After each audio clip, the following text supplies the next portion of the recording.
Les séparations, c'est toujours douloureux, c'est toujours compliqué, hein, qu'on l'ait choisi ou qu'on n'ait pas choisi cette séparation. Et pour démarrer cette nouvelle saison du podcast, oui, le podcast revient après une pause. Je voulais parler un petit peu plus personnellement de ma dernière séparation et notamment qu'est-ce que j'ai appris en termes d'expérience relationnelle, sentimentale au cours de cette année de relation. Alors, dans une vidéo vraiment dédiée pour YouTube, hein, puisque là on est dans le podcast, une vidéo qui va sortir autour de comment j'ai vécu et comment j'ai fait le deuil de cette relation. Donc reste bien connecté sur la plateforme YouTube, tu trouveras le lien si tu écoutes ce podcast sur une des plateformes du podcast en description. En tout cas, j'avais envie de parler aujourd'hui vraiment des apprentissages lorsqu'il s'agit de relations sentimentales, amoureuses, parce que très souvent, lorsqu'on en vient à rompre, on voit beaucoup le négatif et c'est normal, ça fait partie du processus de deuil, de focaliser plutôt sur ce qui n'allait pas et beaucoup moins aller vers qu'est-ce qui était agréable, qu'est-ce qui était bien dans cette relation, mais aussi qu'est-ce que cette relation m'a permis d'apprendre, que ça soit sur moi, sur l'autre, sur comment j'envisage le couple, sur peut-être aussi des blessures que je n'ai pas réellement travaillées, peut-être aussi sur des fonctionnements relationnels, sur des patterns, que ce soit en communication, relations, sexualité, etc.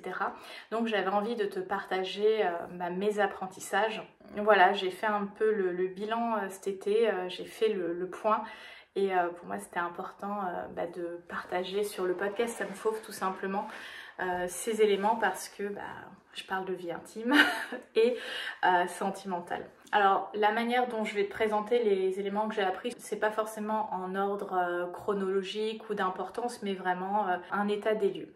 Alors, un élément que j'ai réellement appris, c'est que je pouvais être moi-même physiquement parlant. C'est vrai que lorsqu'on est en relation, tu veux toujours montrer la meilleure version de toi-même, tu oses pas toujours te montrer quand tu es pas au top, etc., quand tu es malade, quand tu es physiquement moins apprêté, etc. Alors l'histoire du réveil, etc., ça n'a jamais été un problème, enfin jamais, en tout cas plus du tout maintenant. Le fait de me réveiller à côté de quelqu'un, d'avoir les cheveux en pétard, pas maquillée, etc., ça ne me complexe absolument pas.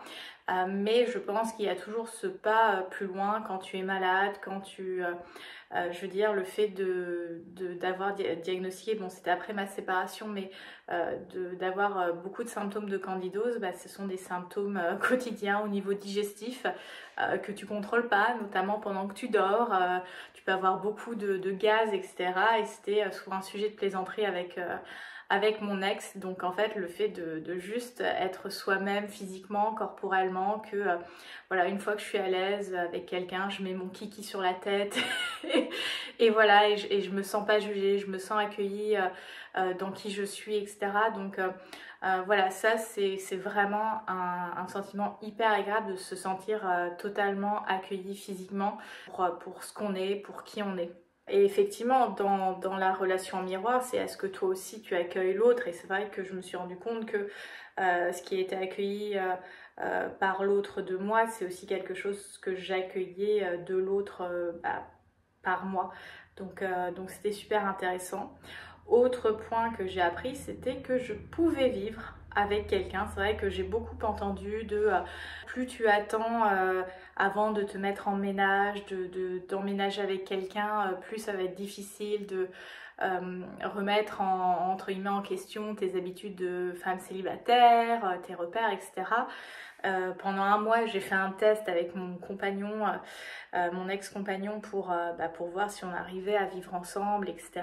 Et l'expérience a été globalement positive dans le sens où sur ce mois, alors effectivement c'est pas une fenêtre de plusieurs mois, mais voilà, jusqu'à maintenant je n'avais fait que des séjours courte durée, de vacances, donc dans un contexte plutôt tranquille avec des ex. Et là le fait d'être un mois tous les jours ensemble dans le quotidien, la gestion voilà, des repas, de l'intendance, etc. Tout ça, ça m'a montré que je pouvais réussir à fonctionner avec quelqu'un d'autre et de pouvoir globalement communiquer avec lui sur ces sujets, etc. Donc voilà, ça m'a montré à moi-même que au-delà de ce préjugé de plus on attend, plus c'est dur, alors oui, bien sûr qu'il y a des ajustements à faire, mais c'est possible. Et d'une certaine manière, ça m'a vachement rassurée dans ma capacité à accueillir l'autre dans mon intimité en fait. Alors, on n'habitait pas chez moi, on était plus chez lui parce que c'était plus pratique sur le moment. Mais de pouvoir créer de l'intimité dans l'intimité de l'autre, sa propre intimité dans l'intimité de l'autre, ça m'a montré qu'en tout cas que c'était possible, que on n'était pas obligé d'être collés tout le temps l'un à l'autre et que je pouvais aussi avoir mon rythme, etc. Donc c'était très cool de pouvoir faire ce constat et de voir que c'était possible pour moi d'habiter avec quelqu'un parce que c'était, j'avoue, quelque chose qui me faisait super peur. Un autre point que j'ai appris, c'est que je pouvais demander à l'autre de s'adapter à moi. C'est vrai que pendant longtemps, alors beaucoup moins maintenant, mais pendant longtemps, je me retenais beaucoup d'être dans la demande. Je voulais pas paraître pour celle qui avait des besoins, etc. Et quand je parle de besoins, c'est pas juste le besoin d'être textoté, etc. Mais vraiment des besoins par rapport à... Je vais donner un exemple par rapport à l'alimentation. Mon ex n'avait pas du tout le même style alimentaire que moi. Je suis végétarienne, lui mange de tout. Je cuisine beaucoup, lui ne cuisine pas du tout. Je mange beaucoup de fruits et légumes frais. C'était pas du tout quelque chose qu'il avait chez lui. Et il s'est beaucoup adapté à moi par rapport à ça. Alors effectivement, c'est jamais simple quand on a des habitudes alimentaires diamétralement opposées, mais effectivement, par rapport à ça, en fait, j'avais juste à le demander et il achetait en fait pour que je sois à l'aise chez lui, pour que j'ai ce qu'il me faut, comme du tofu, des aliments qu'il avait jamais acheté jusqu'à maintenant. Donc en fait, oui, ça m'a montré que je pouvais être en sécurité quand je demandais quelque chose et que, voilà, quand on est dans une relation où l'autre nous accueille dans notre différence, dans notre spécificité par rapport à, par exemple, je sais pas, un régime alimentaire, les choses peuvent s'organiser et que c'est pas vécu comme une contrainte. Alors peut-être qu'à des moments il le vivait comme une contrainte, il en parlait pas, mais en tout cas il y avait cet espace pour moi d'avoir mes repères, ne serait-ce que sur ce côté alimentaire qui est pour moi quelque chose de super important. Le fait que je pouvais me sentir en sécurité dans la demande pour répondre à mes besoins tout simplement. Finalement ça recoupe le sujet de se sentir exister en tant que tel, d'être accueilli en tant que tel par l'autre et pas juste pour une idée qu'on se fait de l'autre. Alors, maintenant on va peut-être plus passer à la catégorie entre guillemets touchy de qu'est-ce que j'ai appris, parce que là on est sur des points quand même ultra positifs qui me donnent beaucoup d'espoir sur ma prochaine relation, etc. Après, les autres points que je vais te partager me challenge un petit peu plus. Le premier, pas tant que ça, mais il m'a fait beaucoup réfléchir, c'est le fait que j'ai besoin de temps. C'est-à-dire que ma dernière relation, donc avec mon ex, finalement, la décision de se mettre en couple s'est faite assez rapidement. Même si ça faisait peut-être un mois qu'on se connaissait, finalement, les choses se sont faites assez rapidement. Même si j'étais hyper partante et que voilà, j'avais envie, etc. Je me suis rendu compte que j'avais besoin de plus de temps. Parce que ma précédente relation, ça avait mis à peu près 3 mois avant de se décider d'être un couple exclusif, etc. Et je pense que je suis une personne qui a besoin de plus de temps, qui a besoin de prendre son temps aussi, parce qu'on peut prendre le temps et des fois ne pas le prendre, mais là vraiment j'ai vu que j'avais ce besoin de prendre plus le temps dans cette phase de dating. En fait, pour moi le dating, la phase de séduction, elle est ultra importante pour déjà, même si quelqu'un peut te plaire très rapidement, tu peux très bien t'entendre très rapidement avec une personne, mais je trouve en plus avec ce que je fais avec la plaisirologie, la séduction c'est vraiment un pilier hyper fondamental. Le fait de garder ce jeu dans la relation où on se séduit, où on se taquine, où on se challenge, etc. En fait, c'est quelque chose que, j'affectionne beaucoup. Et que de deux, maintenant que j'avance en âge, etc., c'est un réel besoin de me dire que j'apprends encore mieux à connaître la personne parce que c'est vrai qu'il y a un peu cette idée de bon, on se plaît, on passe de bons moments ensemble, on se met ensemble, mais ce qui m'a fait beaucoup réfléchir au moment de la séparation, c'est que je pense que le point fondamental qui nous a amené à nous séparer, qui était une différence de vision de la vie, du couple sur du long terme, peut-être que si ça avait été discuté beaucoup plus en amont, j'aurais peut-être pas décidé de me mettre en couple. Après, avec des si, on réécrit toujours l'histoire et je suis dans la gratitude d'avoir vécu cette histoire sentimentale parce que elle m'a appris beaucoup de choses et que j'ai vécu des très belles choses aussi dedans. Mais voilà, la prochaine fois que je décide de me mettre en couple, je vais prendre beaucoup plus le temps. Je ne sais pas si ce sera 3 mois comme précédemment ou plus longtemps, je ne sais pas, mais je sais que je vais me laisser plus le temps de voir moi comment je me sens par rapport à la personne, voir comment la personne me fait me ressentir et d'apprendre à connaître la personne dans sa vision sur des valeurs, parce que des fois on peut partager des valeurs communes qui sont nécessaires à une relation et pas toujours une vision, un mode de vie commun. Et c'est vrai que j'ai une vision assez particulière, qui m'appartient par rapport à mes ambitions, par rapport à mes envies, que ce soit professionnel, personnel, intime, etc. Et ce sont des éléments que j'ai envie de partager maintenant dans le processus de dating avec beaucoup plus d'honnêteté. Alors je dis pas qu'au premier date je vais dire je veux ça, je veux ça, je veux ça, mais je vais être beaucoup plus dans l'honnêteté, que ce soit avec moi-même, que ce soit avec l'autre, pour en fait voir si ça match en fait. Je veux dire, c'est vraiment cette métaphore du bus. Tu indiques la direction du bus, mais le chauffeur, quand tu montes, il va pas te dire est-ce que vous allez vraiment dans la direction. C'est toi qui décides si la direction te convient. Et je me dis qu'en verbalisant mutuellement beaucoup plus la direction vers laquelle on a envie d'aller et le style de vie vers lequel on a envie de tendre, même si bien sûr qu'il y a des évolutions, parfois des compromis qui se font. Par exemple, moi, je ne ferai jamais de compromis par rapport à mon activité professionnelle. Et ça c'est quelque chose auquel je tiens énormément, que ma vie professionnelle, et c'est très dur à l'admettre, passe en premier, passe avant ma relation. Et ça ne veut pas dire que la relation n'est pas importante pour moi, mais je sais que pour être la femme que je suis, enfin voilà, tous les processus grâce auxquels je suis devenue la femme que je suis aujourd'hui, c'est grâce à tout ce que j'ai mis en place, que ce soit à titre Sarah pour Sarah, que ce soit à titre professionnel. Et pour moi, mon épanouissement global dépend aussi de mon épanouissement professionnel, parce que j'ai beaucoup d'ambition, et l'ambition, chacun y met ce qu'il veut derrière, pas juste d'ambition financière, etc. Mais j'ai vraiment envie de pouvoir pousser mes projets au bout.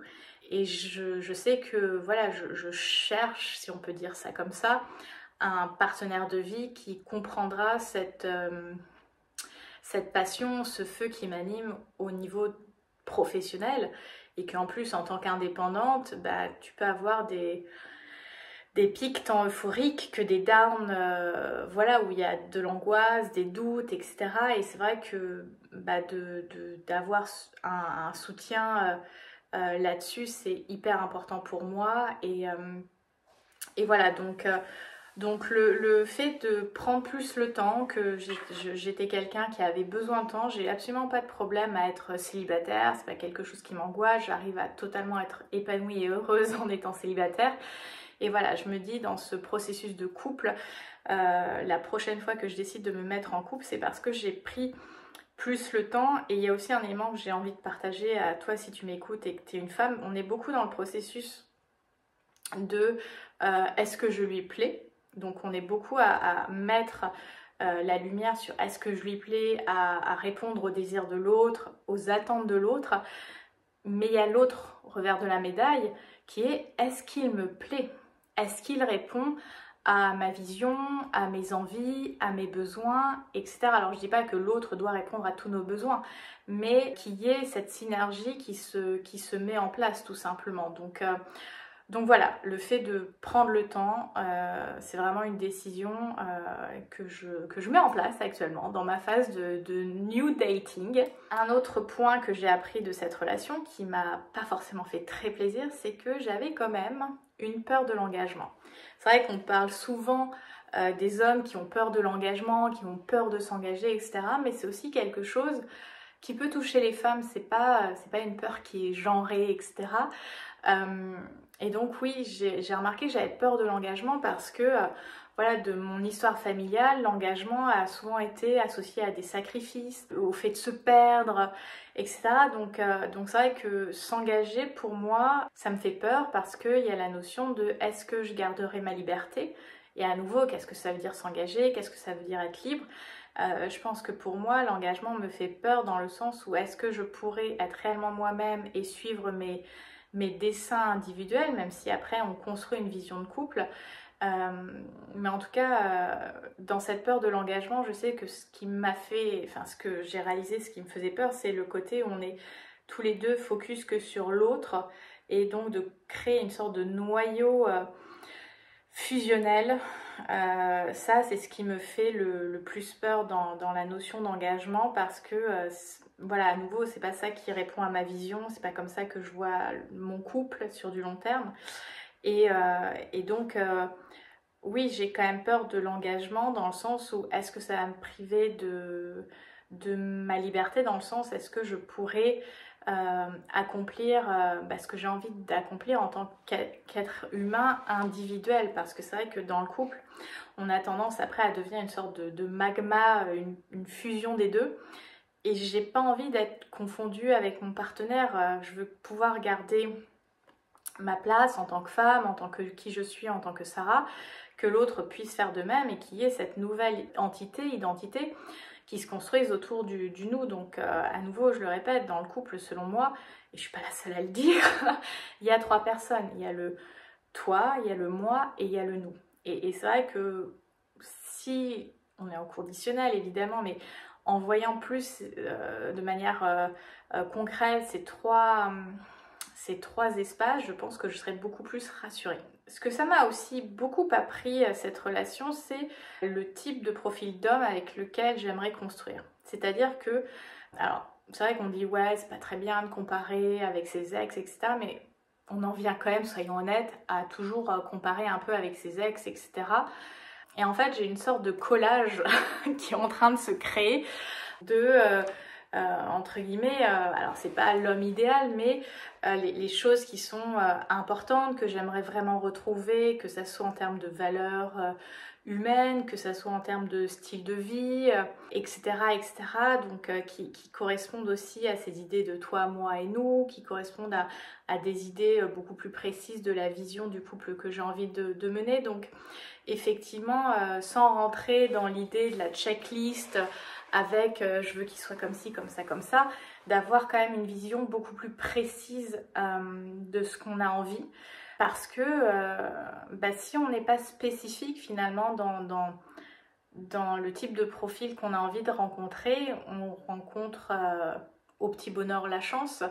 Et c'est pour ça, notamment sur les applications de dating, ce que je regrette beaucoup, c'est le peu de spécificité qu'on voit dans les profils. Parce qu'en fait, la spécificité, ça ne veut pas dire vouloir trouver la même personne que soi, c'est que un profil qui est spécifique, qui vient parler d'éléments vraiment concrets et bien particuliers, ça te permet de goûter un petit peu qui est la personne. Et en fait, au-delà de est-ce qu'il aime ou pas la même chose que moi, c'est plutôt tiens, est-ce que ça m'intrigue? Est-ce que ça me donne envie d'apprendre à connaître un peu plus la personne? Et en fait, plus on va être spécifique, plus on va pouvoir en plus avoir des sujets de conversation, d'accroche, qu'on aime ou qu'on n'aime pas. Mais en tout cas, je trouve que le fait d'être spécifique, ça amène beaucoup plus de facilité à naviguer dans cet univers des relations sentimentales, etc. Parce que oui, trouver quelqu'un sur son profil, j'aime aller au resto, être avec mes amis et voyager,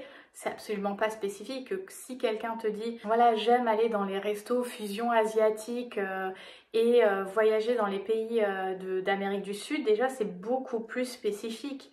Tu peux davantage te faire une idée de ce qui anime cette personne-là et je trouve que c'est intéressant de miser sur cette spécificité parce que on a envie de sélectionner les profils qui vont en tout cas nous amener de la curiosité, qui vont nous faire découvrir autre chose, être dans le même, finalement, est-ce que c'est réellement intéressant?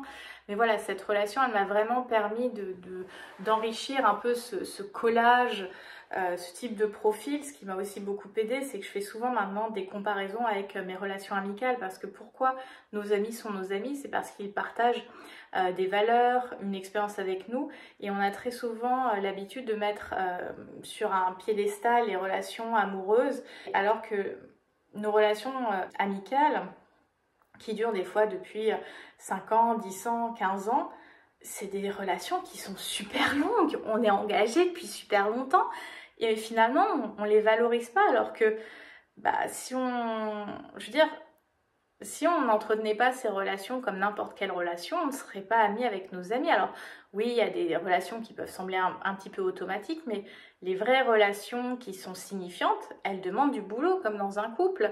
Et donc maintenant, je m'inspire aussi de plus en plus de points que j'adore chez mes amis, parce que je me dis, en fait, si c'est quelque chose que j'aime de manière générale chez l'être humain, en fait, ouais, peut-être que j'ai envie de le retrouver chez un futur partenaire. Il y a aussi un autre point que j'ai appris, c'était que je n'étais pas encore prête pour la maternité. Pour celles qui ont suivi, ou ceux qui ont suivi mes aventures en début d'année, je l'ai partagé dans des vidéos YouTube, je l'ai partagé sur le podcast. Malgré ma contraception, je suis quand même tombée enceinte, ce qui n'était évidemment pas prévu au programme. Je te remettrai en lien les contenus autour voilà, de l'IVG, de tout ça, et effectivement j'ai aussi appris que j'étais pas encore prête pour la maternité. Alors même si c'est une question qui me travaille, parce que forcément quand tu es une femme de plus de 30 ans, je suis à l'aube de mes 36 ans, même si aujourd'hui c'est toujours possible d'avoir des enfants, etc., tu as quand même toujours une pression sociale sur les enfants. Moi j'ai toujours pris l'habitude de dire, c'est quelque chose que je dis de plus en plus, c'est que en soi, je n'ai pas un fort désir d'enfant seul, pour plein de raisons. Et je sais que mon désir d'enfant se révélera beaucoup plus lors d'un partenariat avec un homme qui correspondra à la vision que j'ai sur du long terme. Pour moi, mon désir d'enfant est vraiment concomitant à ma relation amoureuse. Et c'est vrai que j'ai jamais entendu finalement une femme parler en ces termes, mais je le fais parce que voilà, peut-être ça peut décomplexer autre chose. Oui, dans un idéal, j'aimerais bien avoir un ou des enfants, je sais pas encore. Mais pour moi, c'est vraiment un désir que j'ai pas très fort seul. J'ai jamais dit quand j'étais petite que je voulais être maman, etc. J'ai jamais, même si j'avais des poupées, c'était pas du tout mon jeu préféré. Je préférais largement faire autre chose. Bricoler, lire, j'étais vraiment dans d'autres intérêts que le côté maternel, même si je sais que j'ai un côté maternel, j'ai fait du babysitting quand j'étais étudiante, je pense globalement bien m'occuper des autres, mais j'ai aussi tellement travaillé avec des mères, avec des enfants en bas âge. Je mesure à quel point, et puis j'ai fait aussi mon mémoire sur la maternité, donc le fait d'être assez documentée sur les transformations psychologiques, sur les transformations physiques, etc., ça me donne moyen envie, parce que quand même ça fait peur. Enfin, il y a quand même même s'il y a beaucoup de bonheur qui peut sortir de la maternité, il y a aussi beaucoup de peur, il y a aussi beaucoup d'angoisse. Et forcément, quand tu as vraiment conscience de tout ça, tu es là, est-ce que je veux vraiment, quoi? Donc c'est pour ça que je pense que mon désir est beaucoup plus concomitant avec une relation. Et puis, je vais être assez honnête, hein, j'ai été enceinte 1 mois et demi, mais les symptômes, j'étais là, mais je vais pas tenir 9 mois en fait. Au-delà du fait que j'étais pas prête et que c'était pas le bon moment pour moi, tout de suite quand j'ai compris que j'étais enceinte, donc ça faisait à peine un mois que j'étais enceinte. Pourtant, j'avais pris la pilule du lendemain alors qu'il y avait eu cet accident de contraception avec le stérilet et j'étais sous pilule en continu. J'étais vraiment pas bien, je me sentais hyper gonflée, lourde et j'étais déjà hyper essoufflée au bout d'un mois et c'était à la période où chez moi l'ascenseur était tombé en panne. On est resté, je pense, 15 jours sans ascenseur et j'avais 7 étages à monter. Et pourtant, si tu me suis, tu sais que je suis assez sportive, etc. Et en fait, 3-4 marches, j'étais au bout de ma vie. Je disais, ah, mais c'est pas possible d'être essoufflée comme ça. Et en fait, j'ai compris que c'était le fait d'être beaucoup plus sous progestérone, parce qu'il y a un pic de progestérone quand tu es enceinte. Et j'étais là, mais si déjà au bout d'un mois, je suis complètement à bout de souffle, comment ça va être quand j'aurai un ventre à porter? Et puis la semaine où j'ai eu l'IVG, j'ai commencé à avoir les nausées et tout. Vraiment, chapeau les femmes hein, de traverser cette période de grossesse. Donc voilà, j'ai compris que j'étais pas encore prête de traverser cette période de maternité, déjà juste physiquement parlant. Il y a aussi un élément que j'ai vraiment compris et appris de cette expérience sentimentale, c'est que même si tu penses être une bonne communicante ou un bon communicant, en fait la communication ça reste toujours un challenge. C'est vraiment pas facile parce que il y a des émotions qui s'y mêlent. Est-ce que je trouve le moment adéquat pour parler des choses? Est-ce que si je dis ça, ça va trigger mon ou ma partenaire? Donc même si tu penses avoir des compétences communicationnelles, communiquer en couple, c'est pas si facile que ça. Et ça, c'est vraiment un apprentissage que j'ai eu et que j'observe même dans les relations amicales, familiales, etc. C'est pas si facile de communiquer, même quand on pense qu'on a les outils, parce qu'on est des êtres humains, on a des émotions et parfois c'est challengeant. Le dernier point que j'ai envie de te partager dans cet épisode, c'est que la manière dont chacun choisit de résoudre un conflit peut être mal vécu par l'autre. C'est-à-dire qu'on a tous une manière de résoudre un conflit par défaut. Il y en a, ça va être d'aller au clash, il y en a, ça va être de se disputer, il y en a, ça va être de fuir, d'autres de se muter dans le silence. Ça va être différent pour tout à chacun, tout à chacune. Même si on peut être, comme je disais, plutôt bon communicant, etc., la manière de résoudre un conflit peut différer. Personnellement, pour moi, la résolution d'un conflit, ça passe par déjà prendre un temps avec moi-même sur digérer, qu'est-ce que je ressens, qu'est-ce qui se passe, qu'est-ce que je pense et comment j'ai envie de sortir un peu de ce moment-là. Donc ça me demande un temps de latence, ça me demande un temps avec moi-même où j'ai pas besoin que l'autre vienne me taper à la porte en me disant mais faut qu'on parle, faut qu'on parle, faut qu'on parle. Et j'entends que le fait d'avoir besoin d'espace, un petit peu de temps, alors c'est pas forcément 15 jours, mais peut-être 24, 48 heures, une semaine, ça peut être vécu comme étant parfois un rejet, parfois de l'abandon, parfois voilà, comme étant le traitement du silence, alors que parfois le fait de créer de l'espace, et c'est pas parfois, je dirais même très souvent, la plupart du temps, le fait de créer de l'espace permet justement de prendre plus le temps d'être en réponse et non pas en réaction, de se poser des questions, de voir qu'est-ce qui semble juste pour soi, de pouvoir aussi élaborer peut-être une ou plusieurs réponses par rapport à la situation et de pouvoir les mettre en suggestion sur le tapis pour que le couple s'en saisisse. Donc c'est vrai que, en plus moi je le suggère très souvent aux clientes ou aux couples que j'accompagne, c'est d'avoir un rendez-vous hebdo et que ça soit inscrit dans l'agenda, que ça soit un dîner, un déjeuner, un petit-déj, un moment de goûter, que ça soit le week-end ou la semaine pour faire un point hebdo de qu'est-ce qui s'est bien passé dans la semaine, pour conserver de la gratitude, pour s'encourager, pour se valoriser, parce que c'est hyper important en couple, mais aussi peut-être aborder des sujets qui nous ont moins plu, ou des choses qui nous ont contrariés, ou des choses qui nous ont blessés, parce que ça permet chaque semaine finalement entre guillemets, de se rendre des comptes, de se tenir accountant, comme on dit en anglais, alors j'ai plus le mot en français, mais en tout cas d'être au rendez-vous l'un pour l'autre et de vraiment prendre un temps pour œuvrer pour sa relation, parce que très rapidement on est pris par le quotidien, par la routine, on est tous et toutes en pilote automatique, donc finalement on va pas vraiment prendre le temps pour notre relation, alors qu'au début on le prenait beaucoup plus pour discuter, pour échanger, pour de partager ses envies, etc. et aussi pour potentiellement parler de choses qui nous touchent. Donc voilà, je pense que c'est important même dès le début d'une relation d'évoquer notre manière de résoudre le conflit, parce que quand c'est facile dans une relation, c'est facile. Ce qui est toujours challengeant et ce qui amène à des fois des séparations, des ruptures, c'est comment on gère les conflits, comment on en sort et comment on construit, voire reconstruit après. C'est ça qui amène de la durabilité dans les relations.